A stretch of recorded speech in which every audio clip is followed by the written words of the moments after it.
You're listening to the Super Deep Writing Podcast Show. I'm Super Deep. I mean John.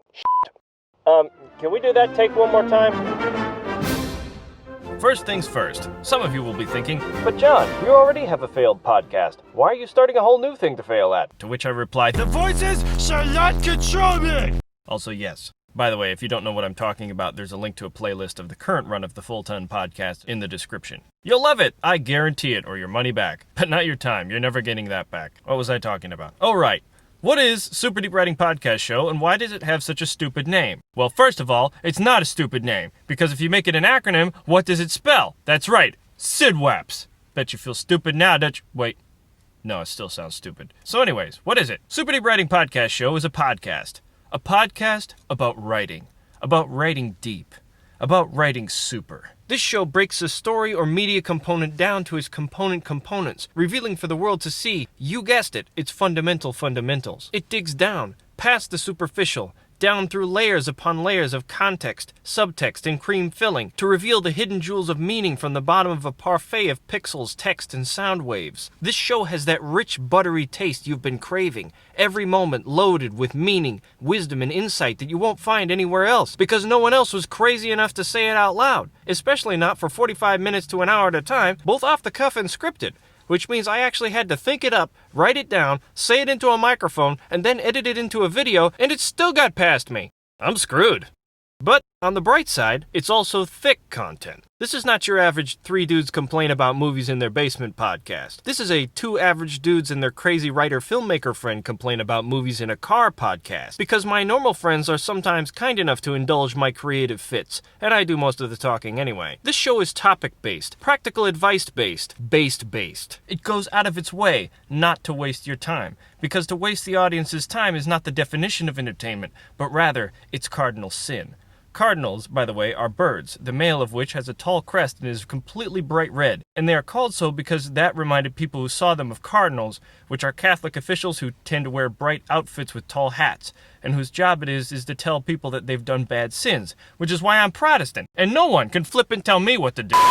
Like I was saying, SDWAPS is about telling you things that you, yes, you need to know about how art and pop culture works and functions, whether you're a professional word monkey or Norman P. Normal Man, the normie. We live in a culture that is full of facts, beliefs, hunches, and lies that blast out of our screens and speakers, all demanding our attention, our concession, our submission, our enthusiasm, and lots of other long, important-sounding words. We scroll down our news feeds and find our high school friends slipping into echo chambers, conspiracy theories, and pyramid schemes. Meanwhile, convincing people to respect what we hold dear is like trying to sell Blockbuster memberships. No one knows what you're talking about, but they're pretty sure it doesn't matter. We try to escape from this smoggy atmosphere just to play a game or watch sports or watch a movie, and suddenly a content warning saying, "This is old," pops up and, oh my god, it's followed me! For the love of Pete's sake, just leave me alone! Pete, by the way, or Saint Pete, is Saint Peter, one of the 12 disciples of Jesus. Specifically, the one who declared to Jesus that he would never deny him, to which Jesus replied, "Bro, you're gonna deny me 3 times before the break of dawn tomorrow." And he said that at dinner. I mean, what Jesus actually said was that Peter would deny him 3 times before the rooster crowed, but seriously, how much of the American population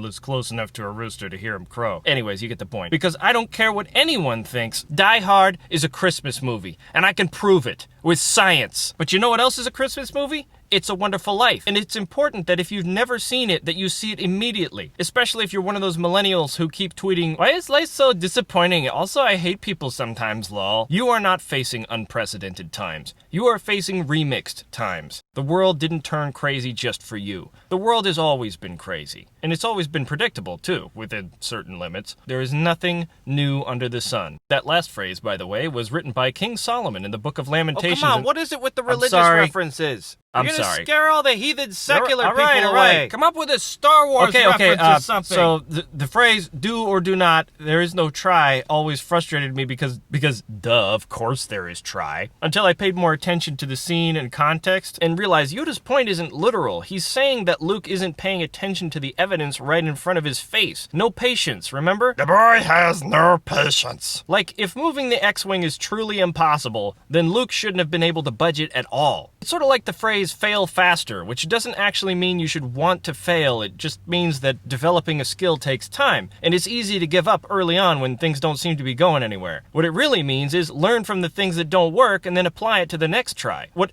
there is no try actually means is one success is built on trying and failing lots of times in succession without allowing a single failure to destroy your hope in the larger vision. In fact, another short, ugly man named Winston Churchill said something very similar when he said success is going from failure to failure without loss of enthusiasm, which is what I'm doing right now. Kind of.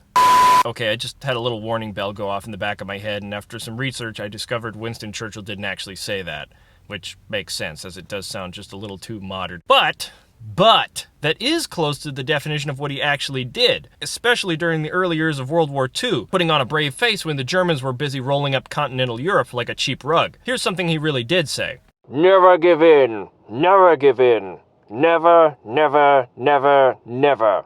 In nothing, great or small, large or petty. Never give in, except to convictions of honor and good sense. Which, honestly, is kind of better in my opinion anyway. By the way, if you're wondering why birds are so brightly colored if they can't see colors, that's because you're thinking of dogs.